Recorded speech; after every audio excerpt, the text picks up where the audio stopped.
العلماء ورثة الأنبياء أو كما قال النبي عليه الصلاة والسلام নবীজি বলেন আমি পয়গম্বর মুহাম্মদ সাল্লাল্লাহু আলাইহি ওয়াসাল্লাম যতদিন পর্যন্ত মদিনায় ছিলাম অনেক সাহাবীরা আসতো আয়েশা বলতো ইয়া রাসূলুল্লাহ ইয়া হাবিবাল্লাহ আপনার থেকে কোনো পরামর্শ না আসা পর্যন্ত আমরা কোন সাহাবী আমরা এক পা সামনে এগিয়ে যাব সুবহানাল্লাহ मैं दूर हूँ मजबूर हूँ ऐ सैयद आलम मैं दूर हूँ मजबूर हूँ ऐ सैयद आलम दीदार दिखाते नहीं आवाज सुना दो दीदार दिखाते नहीं आवाज सुना दो पैगंबर आबी सल्लल्लाहु अलैहि वसल्लम মদিনা মধ্যে যখন কালিমার দাওয়াত সাহাবায়ে কেরামদেরকে দিতেন সাহাবায়ে কেরাম বলতেন ইয়া রাসূল হাবিবাল্লাহ এই কালিমার দাওয়াত আপনি আমাদেরকে দিলেন আর আমরা যখন আপনার উম্মতের কাছে নিয়ে যাই তখন কিছু কিছু নাস্তিক মার্কা মুসলমান আছে তারা বলে এই পয়গম্বর মুহাম্মদের ধর্ম গ্রহণ করলে নাকি কাল কিয়ামতের ময়দানে তাদেরকে জাহান্নামে যেতে হবে নাউজুবিল্লাহ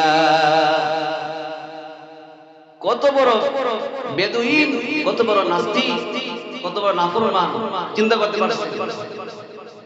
যে কালিমা না বললে আপনি আমি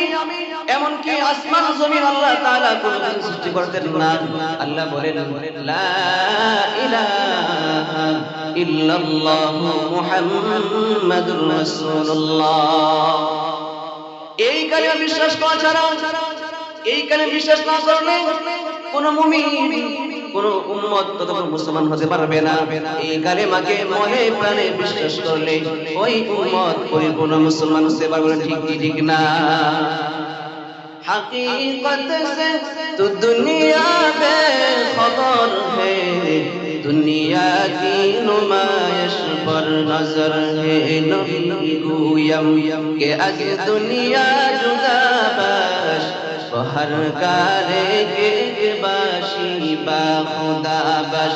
रिश्ते दुनिया अज खुदा गाफिल बुदम नयका माशू नुकरहा फर्जिन दुसा जिक्र करें ला इलाहा जोरे ला इलाहा आरो जोरे ला इलाहा لا إله إلا الله لا إله ونحن على ذلك من الشاهدين والشاكرين والذاكرين